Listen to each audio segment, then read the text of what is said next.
안녕하세요. 서울수면위원회 홍일희 원장입니다. 잠들기가 어렵거나 만성불면증이 있는 사람들은 항상 피곤해하고 힘들어합니다. 그래서 낮이고 밤이고 누워있는 시간이 많습니다. 특히 저녁에 잠이 안 오니까 잠을 자기 위해서 침대에 누워서 잠을 청하게 되고, 이에 따라 침대에 누워있는 시간이 길어집니다. 침대에 누워있는 것이 잠에 도움이 될까요? 그래서 오늘은 불면증이 있는 분들이 침대에 오래 누워있는 것의 문제점을 분석해 보았습니다. 침대에 누워 있으면 잠자는데 도움이 되나요? 도움이 되지 않습니다. 잠이 오지 않는 상태에서 누워있으면 잠을 자야 하는 강박적인 생각이 강해져서 오히려 각성이 유발될 수 있습니다. 또한 오래 누워있으니까 활동량이 감소하면서 오히려 잠자려는 욕구가 증가하지 않아 깊은 잠을 자지 못하게 됩니다. 수면 제한이란 무엇인가요? 수면 제한은 인위적으로 잠을 조금 부족하게 만들어 수면의 질을 향상시키는 불면증 치료요법 중 하나입니다. 즉, 자려고 침대에 누워있는 시간을 줄이는 것입니다.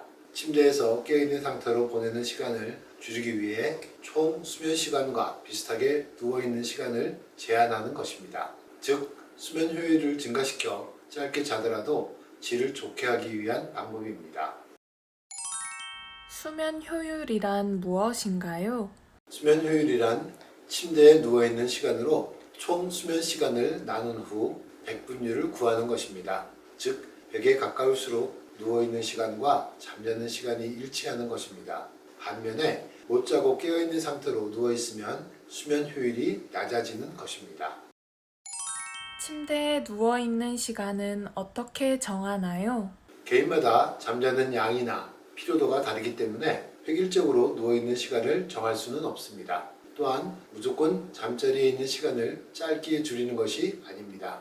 그래서 취침 시간과 기상 시간은 1 내지 2주 동안 작성한 수면 일지를 근거로 결정합니다.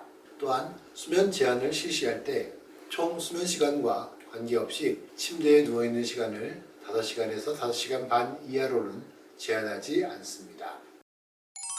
수면 제한은 어떤 사람을 대상으로 어떻게 적용하나요? 잠을 깊이 못 잔다고 하거나 자다가 자주 깬다고 호소하는 분들에게 시도해 볼 만합니다. 즉, 수면 효율이 85% 이하인 사람들에게 도움이 많이 되는 방법입니다.